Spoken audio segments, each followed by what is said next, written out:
Tala falawal nei fo e sunga fua Samoa lona sutolo Julai si mai whaafonga o le whaopoponga o tala lau le tio Polynesia.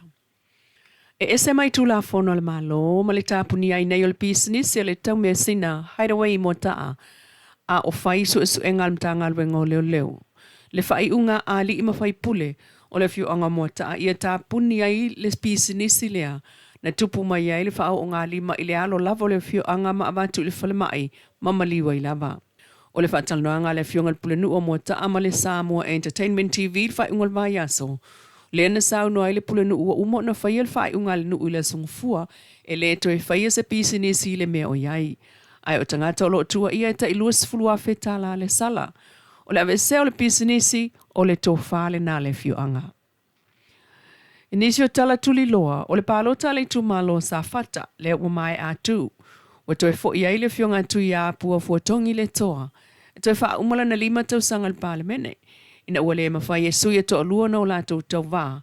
O le ali ima le tamaitai. O na whao ese maili no fua maili a fo tamali o le tumalo, ai o le fio anga vai e. Peitai, o le tumalo le nei o sa fata lua, o mai le taimi o la na palo tala i titi.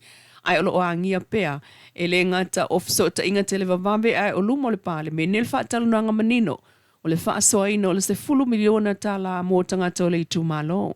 E pe o na toe wha te pā i lau wha fonga, i le nei tai au i se tasi o whelaflafo inga i le mota i se taimi e le ima mau atu. O le tūlanga le na fia, sili tō leo a tā ua le mele yasium, o le nu tā ua. O leo manino sa ronga. Leo fianga le fontala i te wailu peina sa ronga. O lawa kufa. Wai ku kongo penga kami, it's going out. Yeah. Alo se soa nga mama mai la. Lau nga solo ku whanga kupe o mai a uma. Leo tanga inga uma msafaka. O leo mautu le lek. O kele no para men ko pisa i fuat kupe safaka i les kofi au ya yasi. Ja.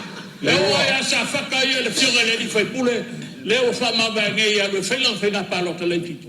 Pakasi ai male tu malo sa pata o makwa ka o ko lang kong fo fanga o malwa malo il kupera o lang ka pisa ai te lo ma fai Ja.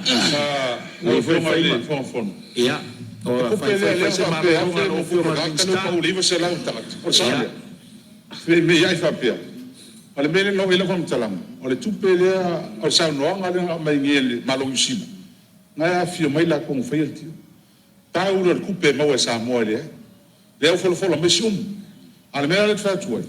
A foi mo sium, como mo sa mo ato. Ja. Awale va ngoko como toi wotsa sa. Malia fenore suyo fala kala kwa. Malia fenore suyo fala todo masalo la to lo tula mai le. Lo tula ya tu tai malo e fai masuyo le minsta.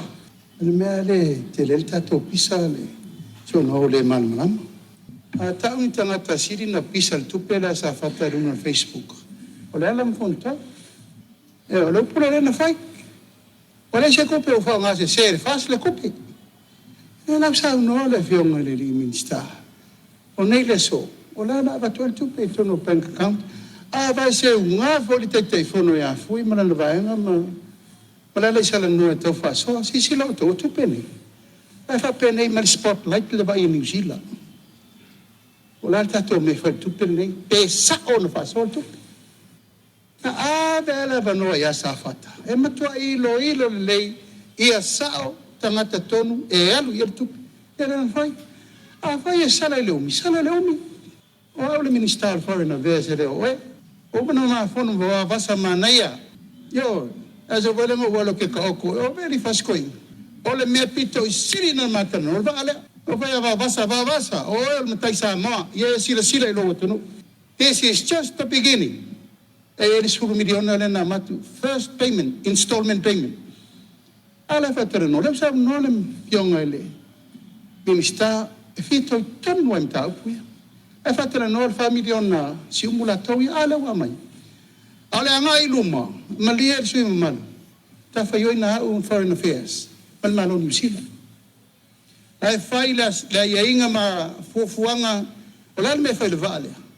E to e bese pe tu wayo o fa manu yanga le fa solo tele noanga i de va malo ale wa sa no nei to paulo tupe io no fento tele no mal malo ni sito e na tu portato vesi le fa fonga mai la tu o le upo e batu nele malo Ia, o sai mai sui fala te tolo le tali malo. O le upu na ia. O le upu e avatu ia te o le Minister of Foreign Affairs.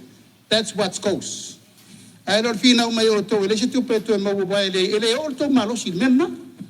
O le malo le tele no il malo New Zealand fa sa fo ni election. O le upu hona na mafai. Lai fa solo ter no ang te mi nei. Na o fa to no lo ia Syrian enough. Ia in ba mo oi in mele fa ter no ang ta upula. Ya no, ia fala te tolo e si me o le fa fonga mai lo fonga ta yo malo. E si me tua. E tatu tua fa mo mo e ri ma tu fa mo mo. Ma tu o ma o. E so nga mai e ustala le fa mo mo. Le o manino sa no nga nusila. Palmia. A fa yo tu fa o. Dele. Ai o militar no, tu no me tu sia me alo ia. Malia la lo fina nga lo ta malo. O le sila nga lo fium. O le o ele pepa le tu fofu a fe mo e silta sa nga ben miska. Ele undertaking ne fa pe sengi tangata. A sengi ro ele ko mo se kupi. Ele ko esi ta sa nga lumna a fa ele ia. Ele a fa ia wa me ele o mai. E sili ta ni no mai tu langa le. O le Me to no na le tu po ele ta to ves. O le to wo fa mala na i mai na me fa sengi nga ka yaungi ko mo se kupi. That's not the process. Atia ndanga luenga la el foreign affairs e ola tu fa wa tala no nga po fe fa yai ele tu mama ina le ngoto le vale ni sila I ai sa tau sanga le mela ele tu mama ina ma la no tu va I le yai ila tau si sio manga mala to yai le to mai me uma le tu watu e malta to lo yesi o e ba ai me pito siri no le lei mo le tu atu nga mena le fa me fa pe fa o so ka sengi re ko mo se ku mena le tu po nel fenomia yo tato me O le 10 miliona TALA sa fata e se mail fa monianga o si umu. Ona wa fianga lava o lato fo I tu malo mai le masu su e New Zealand. Le na ngoto ma fiail ngā tai fale o nai tu malo. Tala nao nei tu la mai lo li Polynesia.